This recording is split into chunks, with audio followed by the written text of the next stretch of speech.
Festival Rose et Noir, troisième édition, enfin troisième salon et première édition du festival.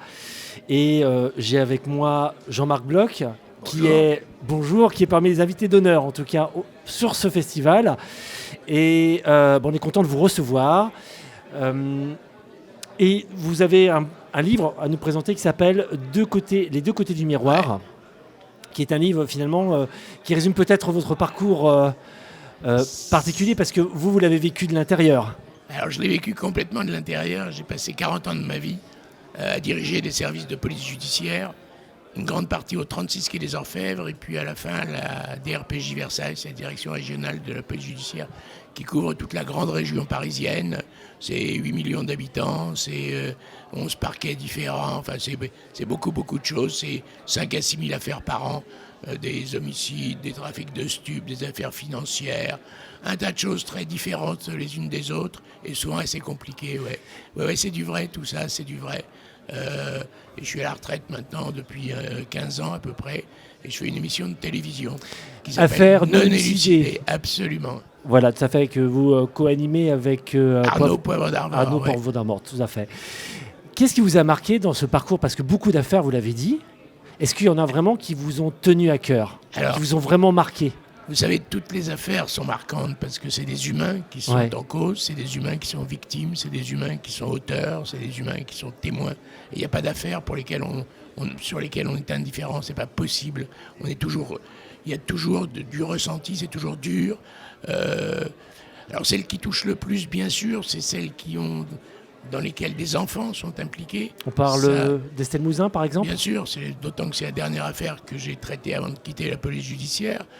C'est très difficile de comprendre, d'admettre qu'une petite fille de 11 ans, 10 ans, 11 ans puisse disparaître sur le chemin qui l'amène à son domicile, entre l'école et son domicile. Et c'est encore plus difficile de comprendre que pendant les premiers temps d'enquête, pendant les 4 mois où j'ai enquêté sur cette affaire, puisqu'après j'ai quitté la police judiciaire, on n'ait rien trouvé, absolument rien trouvé. Aucune trace de cet enfant, aucune trace de la personne qui avait pu l'enlever, rien, malgré toutes les investigations qu'on a faites. Alors bien sûr que c'est des affaires qui marquent, c'est des affaires qu'on n'oublie jamais. Sur les affaires comme celle-ci, aujourd'hui, la police scientifique a un peu dérapé au début. Qu'est-ce qui fait que finalement ça a mis autant de temps et on voit que ça évolue et on en parle encore? Alors, la police scientifique n'a pas dérapé là-dessus, il n'y avait rien à trouver. L'auteur n'a rien laissé sur place, absolument aucune trace, aucun indice, aucune trace de lui.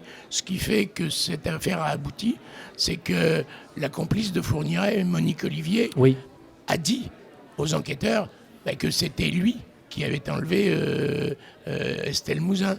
De ce fait, les enquêteurs sont allés chercher à son domicile et on trouve quelques traces d'Estelle Mouzin sur un matelas notamment. Donc c'est même pas l'enquête qui permet d'aboutir jusqu'à Fourniret, c'est sa compagne elle-même qui le dénonce quelque part. Il y a beaucoup d'histoires comme ça dans la police judiciaire qui mettent beaucoup de temps des fois à s'élucider. On en a discuté même vendredi dans le cas de Guy Georges, qui est un peu une histoire qui a pris beaucoup de temps aussi, avec la particularité d'être passé à travers les mailles du filet pendant un laps de temps. Ça doit être quand même marquant quand on finalement se dit qu'on a peut-être raté quelque chose à un premier passage. Alors c'est pas qu'on ait raté quelque chose à un premier passage. Ou qu'on ne l'ait pas vu en tout cas. Il y a des affaires plus longues que d'autres. Ouais. Vous savez, la police, c'est un peu comme la médecine. La médecine, elle soigne un corps humain qui est malade. La police, elle soigne une société qui est malade. Il y a des maladies qu'on soigne vite, qui sont simples à soigner. Il y en a d'autres qui sont plus compliquées, qui demandent des hospitalisations longues, des traitements très longs. C'est pareil pour la police, pour la justice. Il y a des affaires relativement simples et des affaires complexes qui prennent du temps. Alors, la police judiciaire est là pour ça. Elle est là pour s'investir sur le long terme, sur des affaires complexes, des affaires qui mettent en jeu plusieurs personnes, des complices, des auteurs, des complices.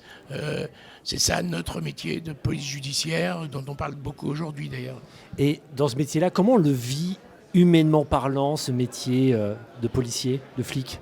Alors, comment on le vit humainement parlant? On travaille en équipe d'abord, c'est extrêmement important. On n'est pas seul face à tous ces drames. Et puis on prend du recul un peu, on est forcé de créer une certaine distanciation entre l'événement et nous-mêmes, entre les gens qui sont touchés et nous-mêmes. Pour vous protéger? Sans ça, on ne tiendrait pas le coup 40 ans. Puis c'est un peu comme un médecin aussi. Un médecin qui opère, il ne va pas s'apitoyer sur le sort de son malade. Sans ça, son opération, elle va foirer, elle ne va pas marcher. Nous, c'est la même chose. Si on s'apitoie, si on a trop d'empathie vis-à-vis des victimes, on n'arrivera pas, on n'enquêtera pas. On sera dans l'humain et uniquement dans l'humain. Ça n'a pas de sens. On est là pour enquêter, pour trouver des preuves, pour trouver des éléments qui conduisent vers l'auteur. Garder la tête froide. Oui, toujours. C'est nécessaire. Absolument. Ce qui va permettre de travailler sur différents niveaux d'enquête. D'après vous, quelles sont les enquêtes qui vous ont paru le plus compliquées ? Il y en a beaucoup qui sont compliquées. Celles qui ont été le plus compliquées pour nous, c'était... j'ai beaucoup travaillé sur Action Directe, mais oui. c'est vieux, c'est ancien, c'était dans les années 80. Ça me parle en tout cas. Rouillant, Ménigon, etc. Oui. Mon service, la BRI, j'étais patron de la BRI à l'époque, la Brigade de Recherche et d'Intervention, vous savez, ce service qui est intervenu au Bataclan, n'était pas préparé au terrorisme. On faisait du banditisme, on arrêtait des braqueurs de banque, et d'un seul coup, on nous a demandé de travailler sur des terroristes. C'est des méthodes différentes, des techniques différentes, on s'y est adapté.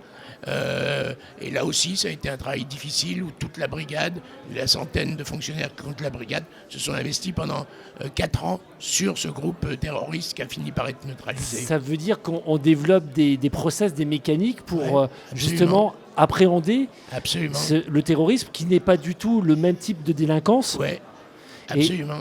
Et aujourd'hui, on voit que le terrorisme, c'est quand même quelque chose qui revient très souvent. On parlait des Bataclan. Aujourd'hui, je trouve ça impressionnant quand on voit la manière dont le BRI a travaillé sur ces attaques-là. En tout cas, nous, on l'a vécu médiatiquement, quelque chose qui ne se faisait pas à l'époque.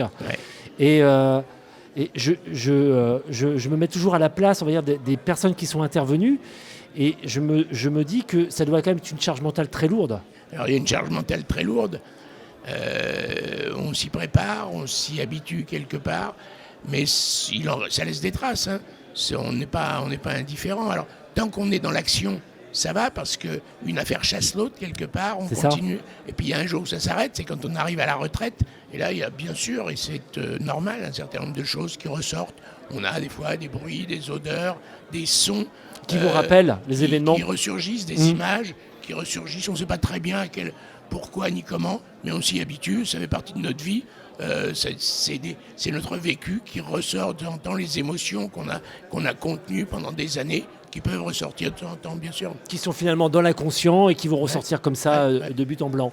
Donc l'ouvrage que vous présentez aujourd'hui, c'est un ouvrage qui permet de voir de l'intérieur. Absolument. Ce qui se passe. Les coulisses même. Les coulisses. Ouais. Et dedans, on résume quoi dans votre... C'est une autobiographie, hein, c'est ça ? Alors, c'est une autobiographie, on parle d'affaires que j'ai traitées, bien sûr. On parle aussi de l'évolution de la police judiciaire. Moi, je suis rentré en 1970 dans la police.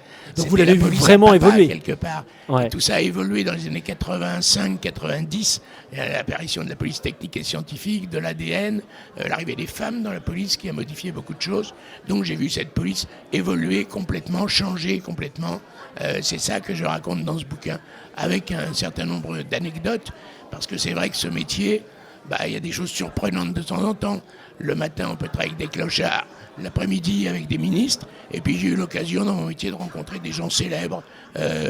Dutronc, Gainsbourg. Gainsbourg était devenu mon pote à une époque. Et il y a toute une histoire sur Gainsbourg dans ce bouquin qui est assez marrante, assez sympa. Voilà, il y a de tout. C'est un métier... Souvent, les choses sont très difficiles, et puis il y a des petits côtés comme ça qui sont plus sympas, plus marrants. C'est intéressant, finalement, vous avez plusieurs niveaux des couches sociales. Ouais. Et comment ils réagissent un petit peu, ces gens qui sont un peu mondains, en fait, parce que c'est quoi ? C'est le people, la célébrité par rapport à vous. Est-ce qu'il y a une proximité qui est différente, peut-être ? C'est nous qui nous adaptons à toutes les couches sociales. C'est nous qui savons. C'est un métier de caméléon. C'est ça. Quand on est avec des clochards, il faut savoir parler clochards. Oui. Quand on est avec un ministre, il faut savoir parler ministre.